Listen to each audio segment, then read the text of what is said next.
Oi para você que está assistindo esse vídeo, tudo bem? No vídeo de hoje, vamos falar a respeito do plano de salvação de Deus. Mas antes, quero fazer uma pergunta. Deus errou em seu plano de salvação? Se você não sabe essa resposta ou tem dúvidas sobre este assunto, assista esse vídeo até o final e você também ficará maravilhado com essa revelação.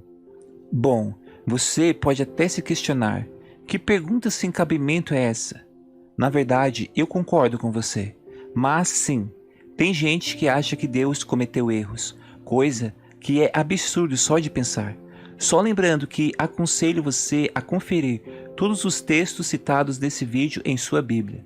Primeira coisa que devemos saber é que Deus, o Criador, é onipresente, pelo qual sabemos que Ele está presente em todo lugar e ao mesmo tempo. Salmos de número 139, verso 8 ao 10 nos diz: Se eu escalar o céu, aí estás. Se me lançar sobre o leito da mais profunda sepultura, igualmente aí estás. Se eu me apossar das asas da alvorada e for morar nos confins do mar, também aí tua mão me conduz, tua destra me ampara. E também que ele é onipotente, que significa literalmente que Deus tem poder ilimitado. Na língua hebraica, um dos nomes ou títulos de Deus é El Shaddai, que quer dizer Deus Todo-Poderoso, uma menção ao seu atributo de onipotência. Em Jeremias capítulo 32, verso 17 e verso 18, a palavra nos diz: Ó Eterno, meu Deus, tu que fizeste os céus e a terra com o teu grande poder, e com o teu braço estendido, nada é impossível para ti. Tu usas de misericórdia até 1000 gerações, mas retribuis o pecado dos pais nos filhos. Tu é o grande e poderoso Deus, cujo nome é Yahvé dos exércitos. E que também Deus é onisciente, a qual significa que Deus tem conhecimento completo de tudo. Deus conhece tudo, passado, presente e futuro. Ele conhece o real e o possível. Só o impossível, o contraditório, está fora do conhecimento de Deus, pois para Deus não existe o impossível. Em Apocalipse capítulo 1, verso 8, a palavra nos diz: Eu sou o Alfa e o Ômega, diz o Senhor Deus, aquele que é, que era e que há de vir, o Todo-Poderoso. E agora que sabemos que para o Criador não existe tempo, pois Deus é eterno, podemos ver que Ele conhece tudo o que já aconteceu. E é justamente por sua onisciência que Deus já sabe quem será salvo e quem não será salvo. Mas quando se trata de nossa perspectiva humana, é impossível sabermos quem irá ser salvo ou não. Então você pode se questionar: se Deus já sabia que todo esse mal que vivemos, desde a queda do homem no jardim até os dias de hoje, iria acontecer, por que Ele não mudou o seu plano? Essa resposta nós encontramos em Jó, capítulo 42, verso 2, onde a palavra de Deus nos diz: Bem sei que tudo podes, e nenhum dos teus planos pode ser frustrado. Ou seja, quando Deus traçou esse plano de salvação, mesmo sabendo de tudo o que iria acontecer, não foi porque Deus errou. Tanto é que o culpado disso tudo é o próprio ser humano que escolheu desobedecer o seu Criador. Na verdade, Deus, com seu infinito amor, mesmo sabendo todo o decorrer da história do homem e a sua desobediência e a sua inclinação para o mal, o Criador incluiu no seu plano uma forma de podermos nos reconciliarmos com Ele e ainda termos o direito de ser chamados filhos de Deus, por meio do seu Filho Jesus Cristo. E posso mostrar pelas Escrituras Sagradas que esse plano já estava traçado antes mesmo da criação do homem. Mas para você compreender melhor, antes precisamos ler um texto que se encontra em Apocalipse, capítulo 17, verso 1 e o verso 15. Veio um dos 7 anjos que tem as 7 taças e falou comigo dizendo: Vem, mostrar-te-ei o julgamento da grande meretriz que se acha sentada sobre muitas águas. Verso 15. Falou-me ainda: As águas que viste, onde a meretriz está sentada, são povos, multidões, nações e línguas. Como podemos ver nesses versos, percebemos que águas simbolizam também pessoas. Tendo isso em mente, vamos agora lá para o início, onde a palavra de Deus nos diz em Gênesis, capítulo 1, verso 1 e verso 2. No princípio criou Deus os céus e a terra. A terra, porém, estava sem forma e vazia. Havia trevas sobre a face do abismo, e o Espírito de Deus pairava por sobre as águas. Você conseguiu compreender essa maravilhosa revelação? Se você não conseguiu, não se preocupe, pois mostrarei a você. No verso 2, vemos que havia trevas sobre a face do abismo, e sabemos que as trevas estavam nas águas, pois, no mesmo verso 2, nos diz que o Espírito de Deus pairava por sobre as águas, ou seja, acima das águas. E como nós vimos lá em Apocalipse, capítulo 17, verso 15, sabemos que a água simboliza também pessoas. Sendo assim, vemos em Gênesis que mesmo antes da criação do homem, as pessoas estavam em trevas. Mas como Deus é perfeito em tudo no que faz, pois já sabia pela sua onisciência o que aconteceria com o homem, enviou o Espírito Santo sobre as águas, aqui simbolizando pessoas. E se olharmos no decorrer da história bíblica, vemos que o Espírito Santo, até antes de Jesus Cristo ir para o Pai, ele esteve sobre as pessoas. Como podemos ver em 2 Crônicas, capítulo 15, verso 1. Veio o Espírito de Deus sobre Azarias, filho de Obed. Em Números, capítulo 24, verso 2, a palavra nos diz: levantando Balaão os olhos, e vendo Israel acampado segundo as suas tribos, veio sobre ele o Espírito de Deus. Em 1 Samuel, capítulo 19, verso 23, então foi para a casa dos profetas em Ramá, e o mesmo Espírito de Deus veio sobre ele, que caminhando profetizava até chegar à casa dos profetas em Ramá. No Velho Testamento, há 88 referências a pessoas e obra do Espírito, cada um indicando que, naquela época, o Espírito veio para um trabalho específico e saiu quando seu trabalho foi feito.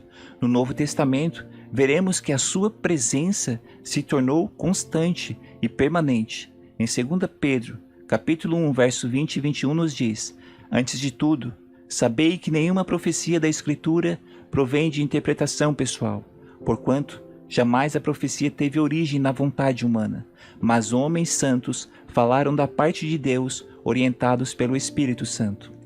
Mas sabemos que através do Espírito Santo não poderíamos ser resgatados das trevas, mas somente pela expiação do nosso Salvador Jesus Cristo. 1 Pedro, capítulo 2, verso 24, a palavra nos diz: ele, Jesus, levou pessoalmente todos os nossos pecados em seu próprio corpo sobre o madeiro, a fim de que morrêssemos para os pecados, e então pudéssemos viver para a justiça. Por intermédio das suas feridas, fomos curados. Em Romanos, capítulo 6, verso 26, nos diz: porque o salário do pecado é a morte, mas o dom gratuito de Deus é a vida eterna por intermédio de Cristo Jesus, nosso Senhor. A morte é o resultado final do pecado. Todos pecamos, por isso todos vamos morrer. Mas em Jesus a morte não é o fim.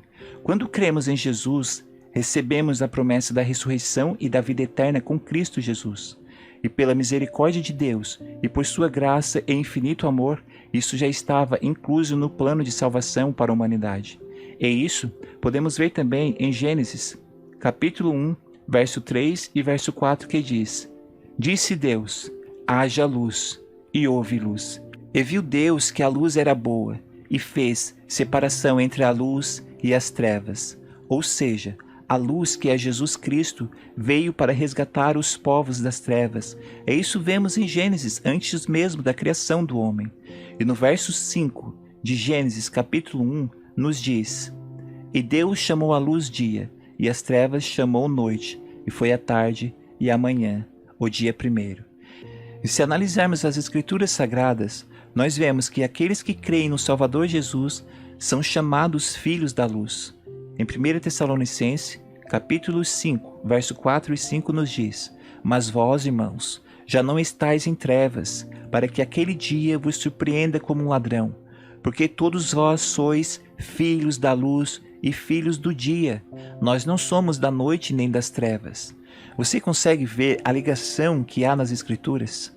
Agora, voltando ao assunto sobre o Espírito Santo, sabemos que antes ele vinha sobre as pessoas, como nós já vimos, Porém, hoje, o Espírito Santo vive dentro de todos aqueles que creem em Jesus Cristo e que vivem uma vida de acordo com o que nosso Salvador nos ensinou.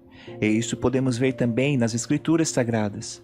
Em João, capítulo 14, versos 16 e 17, a palavra nos diz: E eu rogarei ao Pai, e Ele vos dará outro Consolador, para que fique convosco para sempre, o Espírito de verdade, que o mundo não pode receber, porque não o vê nem o conhece, mas vós o conheceis, porque habita convosco e estará em vós. Em 1 Coríntios, capítulo 6, verso 19, nos diz: Ou não sabeis que o nosso corpo é o templo do Espírito Santo, que habita em vós, proveniente de Deus, e que não sois de vós mesmos? Sendo assim, podemos ver que o Espírito Santo habita em nós, ou seja, dentro de nós.